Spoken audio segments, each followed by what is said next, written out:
Hello folks, Richard Fontenay here. Welcome to the Fontenay Magazine podcast, or welcome back. And thank you for joining us today. I do appreciate your participation, and if you're so inclined, give me a thumbs up and subscribe to this channel. Thank you, and thank you very much in advance. Today's topic is about self-monitoring. Why? Because your personal growth and development matter. Now let's get into it.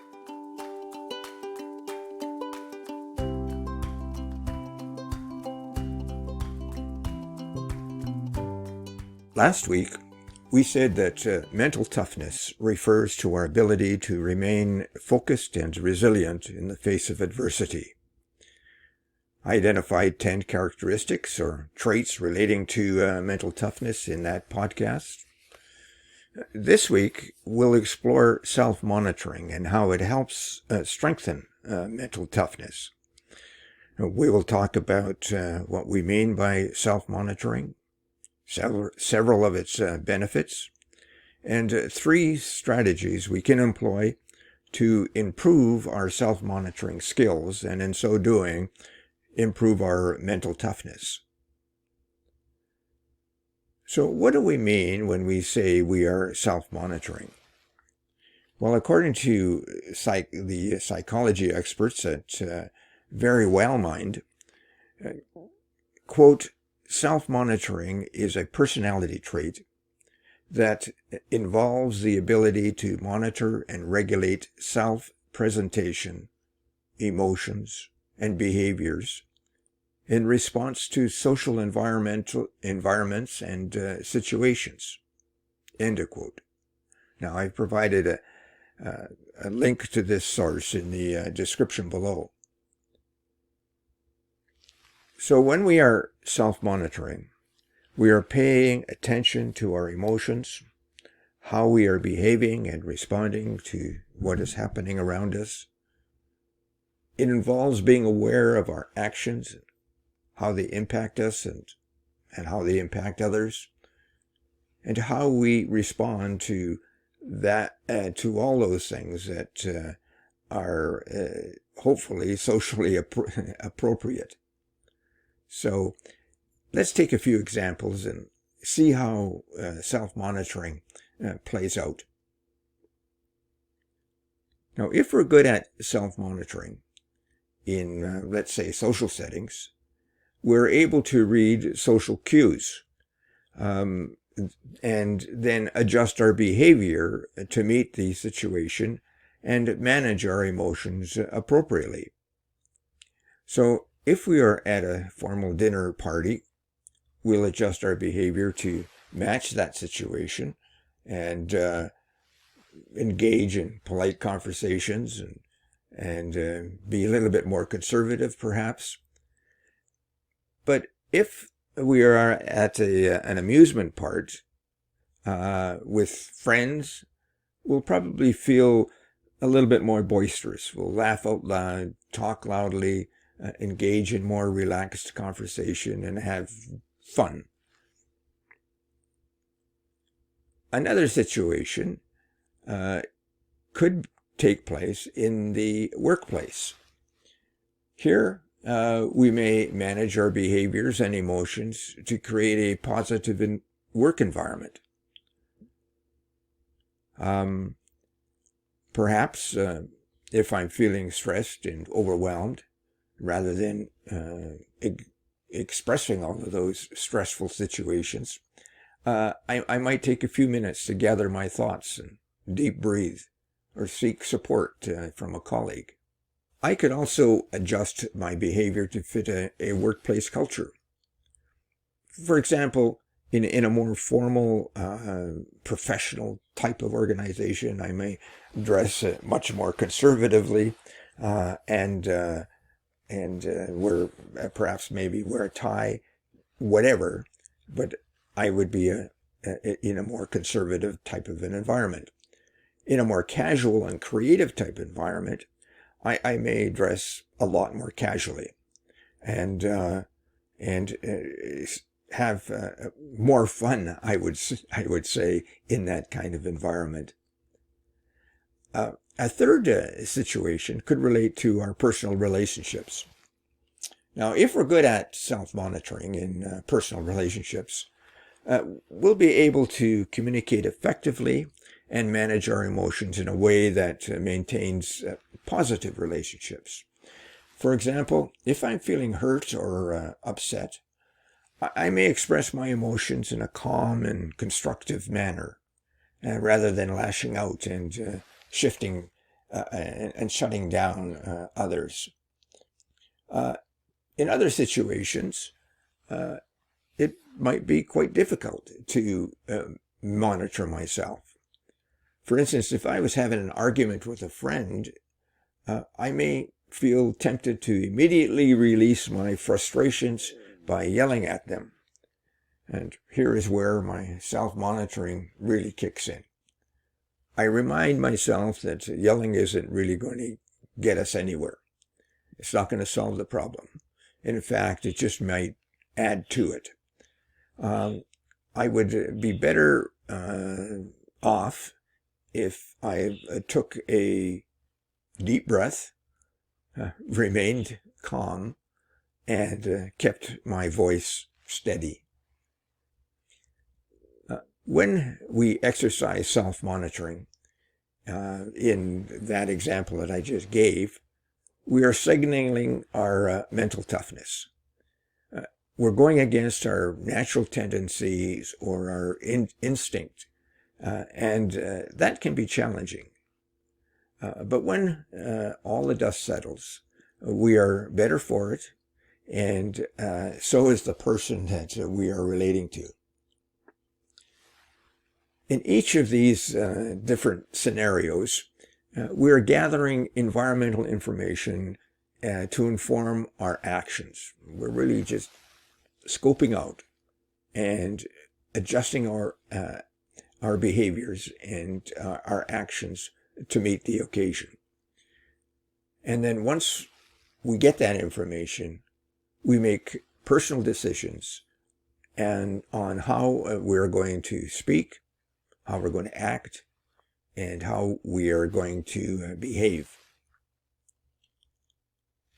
Now, there are several benefits of self-monitoring. And these can help us improve our behavior, improve our emotional regulation and relationships. And here are 5 of them. Number 1, increased self-awareness. Now, self-monitoring helps us become more aware of our thoughts and our emotions and our behavior patterns. And by increasing our self-awareness, we can discover areas where we need to improve and where we need to develop strategies for managing those behaviors. Number 2, it improves our emotional regulation. Well, self-monitoring can help us regulate our emotions more effectively by increasing our awareness of what those emotional triggers are and what our emotional patterns are. We can then use this information to develop coping strategies, such as mindfulness or relaxation techniques, to manage our emotions more effectively. It could, number 3, it could better our communications. Self-monitoring can help us become more aware of our communication style and how our words and actions impact others. It increases our awareness in this way and can lead to improved communication skills and more positive interactions with others. Number 4, it could enhance our performance. So self-monitoring can help us clearly and clarify areas where we need to improve our performance, whether they be in the workplace, in sports, in business, or wherever we are in life. So by monitoring our behavior and its effect on our performance, we can set goals and set strategies to begin the improvement process. Number 5, it could increase our self-esteem. Well, self-monitoring can help us feel more in control of our emotions and behavior, which in turn can lead to an increase in our self-esteem and confidence. So when we are able to regulate our behavior effectively and reach our goals, we feel a greater sense of accomplishment and a sense of pride. We don't want to let it get our ego in the way, but we have some prideful moments, which really can boost our self-esteem. Now, if self-monitoring doesn't come easy for you, you can improve your skills in several ways. And here are 3 strategies to get you started. Number 1, practice using your observation skills. Now, you can spend more time listening and observing during your interactions and conversations with others, rather than trying to respond too quickly. So just taking a bit of time out to review and listen to what is being said. And you can learn a lot about your surroundings and the people around you this way. And when you do this, you'll have valuable information to begin monitoring your own behavior and your own choices to match what really is happening around you.